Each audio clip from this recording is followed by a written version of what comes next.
82번. 자, 단어 문제인데 우선 이제 A, B, C, D 단어 먼저 한번 체크를 해보도록 할게. exploiting. 우리가 이제 전에도 exploitation 또는 manipulation 얘기를 했는데 의미가 두 가지가 있어. 일반적으로 뉴트럴하거나 또는 포지티브한 의미가 있고 또는 이제 네거티브한 의미가 있거든. 그래서 우선 가장 많이 쓰이는 부분 얘는 뭐랑 비슷해? manipulation이 되게 비슷해.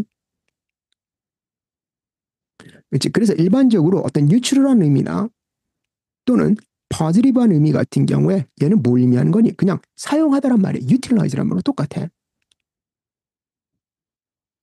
그냥 사용하면 돼. 사용하는 거지, 그치? 그래서 이런 utilize 같은 게 이제 어떤 거냐? 바로 이제 굉장히 비슷한 말이, 이제 우리가 harness란 말이 있어. harness라고 하게 되면 그냥 단순히 utilize, 그냥 포텐셜을 끝까지 끌어다 쓰다. 그냥 단물을 쪽쪽 빨아먹다. 이런 말로 우리가 쓸 때 우리가 harness란 말 굉장히 많이 쓰거든. 자, 그래서 뭔가 이제, 대부분 뭐니? 바로 어떤 non-person item, 특히 우리가 어떤 natural resources 같은 것들, natural resources,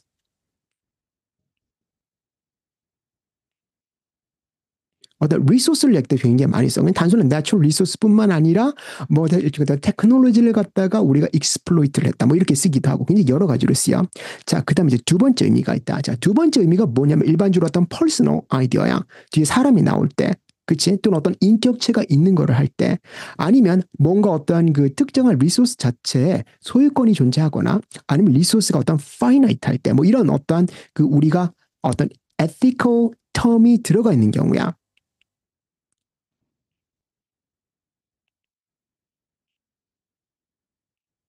그래서 이런 ethical implication이 있기 때문에 여기서는 어때? 우리가 네거티브한 connotation이다.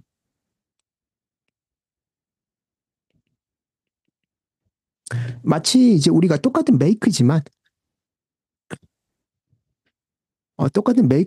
뭔가 만들다라고 하는 건데 이제 우리가 이제 뭐 약간 다른 말 같은 거 만들다란 말인데 우리가 manufacture를 얘기하면 어떻게 되겠어? 뭐 공장에서 대량 생산하는 거고 그다음에 assembly라고 하게 되면 부품을 받아다가 내가 조립해서 완제품을 만들어내는 것이고 뭐 이런 식으로 약간 다른 게 있듯이 exploitation도 이제 그런 거다. 자, 그래서 여기서 이제 어떤 ethical implication이 있는 건데 이건 뭐냐면 바로 unfairly 하거나 또는 selfishly하게 얘기하는 거야.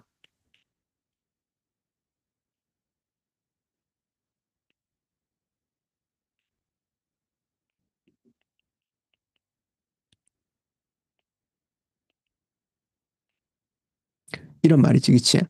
그래서 요거는 좋은 말 아니지, 그치? 특히 사람 같은 게 사람을 이용하다 뭐 이럴 때 쓰는 말이지. 자, 다음에 두 번째, monetizing 또는 monetization scheme 이런 거야. 그래서 일종의 어떤 monetization 하면 돈을 만들어내는 스킴이거든. 그래서 어떤 소스를 나의 어떤 부를 나름대로 축적하기 위해서 또는 어떤 프로핏을 만들기 위해서 사용할 때 우리가 monetization을 했길래 그래서 이거는 utilizing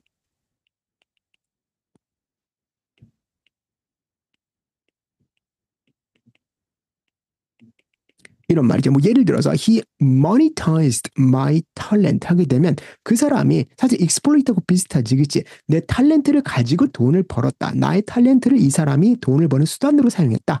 뭐 이런 말이지. 다음에 C번 볼게요. appraising. appraising은 praise란 말, 칭찬하다는 말인데 ap가 붙기 때문에 뭔가 evaluate 하다는 말이거든. 그래서 assessing이란 말이야.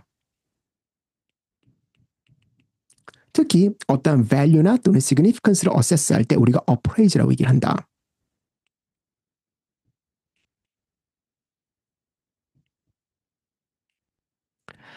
마지막 engendering. engendering은 이제 어떤 causing하고 똑같대. 그래서 뭔가 존재할 수 있도록 만들어내거나 아니면 야기하다 이런 말이지, 그치? 그래서 engender란 말은 바로 causing 또는 producing to exist야.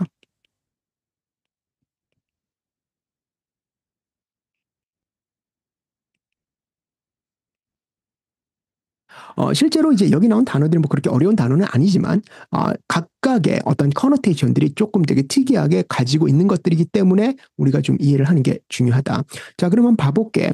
In the 2010s 2010년에 the price of pop music cassette tapes from the 1980s and 90s rose dramatically.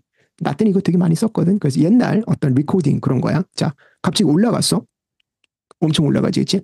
Which had a counterintuitive effect of some demand이겠지? 자, 그래서 일종의 어떤 demand의 굉장히 counterintuitive한 말이 뭐니? 이제 unexpected라는 말로 되게 비슷하지, 그치요?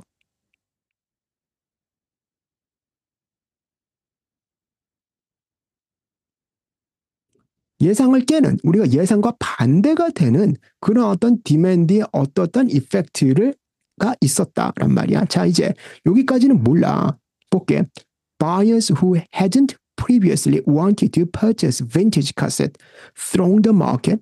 옛날에는 이거 별로 카세트 테이프를 갖다가 뭐 그렇게 관심도 없었어. 근데 갑자기 카세트 테이프의 가격이 올라가니까 마치 이제 우리가 뭐 크림이나 뭐 이런 데서 이제 그걸 뭐라 그러니 그 이제 되팔럼 하는 거 있지, 리셀 하는 것처럼 이거 사서 모으는 거지, 그치? 오케이. 전에 관심이 없었던 사람들이 뭐해서 throng the market, 마켓을 꽉꽉 채웠다. Believing prices would continue to rise and the tapes could be resold later at a profit. 그치? 자, 그래서 어떠한 그 이제 바이어들이 마켓을 throng을 했다. 바이어는 뭐다? 디만드지. 디만드가 갑자기 올라간 거야. 그치요? 디만드가 올라갔다. 자, 이게 이제 왜 그러냐면 가격이 올라가면 디만드가 떨어져야만 돼. 그건 당연한 거잖아. 그치? 비싸면 사람들이 덜 살 거 아니야. 근데 가격이 올랐는데 디만드가 올라갔어. 프라이스가 올라갔는데 근데 디만드가 올라갔다? 그치? 원래 이 가장 기본적인 거잖아요. 그치? 오리지널 아이디어는 가격이 올라면 디만드가 떨어지는 거예요. 그치? 이건 법칙이야. 그래서 프라이스는 퀀티티가 있으면 이게 바로 디만드 커브가 되는 거지. 그치? 프라이스가 올라가면 그러면 디만드는 떨어져. 그치요? 오케이? 자, 그래서 그런데 이게 지금 뭐가 되겠어? 프라이스가 올라갔는데 디만드가 올라갔다. 그러니까 원래는 떨어져야 돼. 카운터 인투이티브 이펙트가 있었다. 그냥 있었다야. 그치? 그래서 디만드가 생긴 거지. 즉 hadn't previously wanted라면 어때? 일단 첫 번째 no demand였어.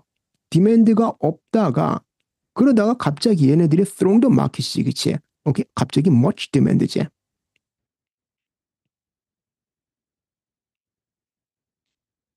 그러니까 사람들이 디만드가 올라갔다고 보면 되겠지. 그래서 우리가 디만드를 익스플로이트하다 또는 디만드를 모니타이징하다. 그렇지? 그럼 디만드를 프로핏의 소스로 사용하는 건 말이 안 되잖아. 여기서는 카세트 테이블 프로핏의 소스로 사용하는 것이고, 그다음에 디만드를 익스플로이트하다란 말은 이거는 사실 어때? 이제 가격을 가지고 익스플로이트를 하는 거야. 지금 뭐냐면 디만드를 익스플로이트할 때는 뭐다? 가격을 가지고 놀아야만 돼.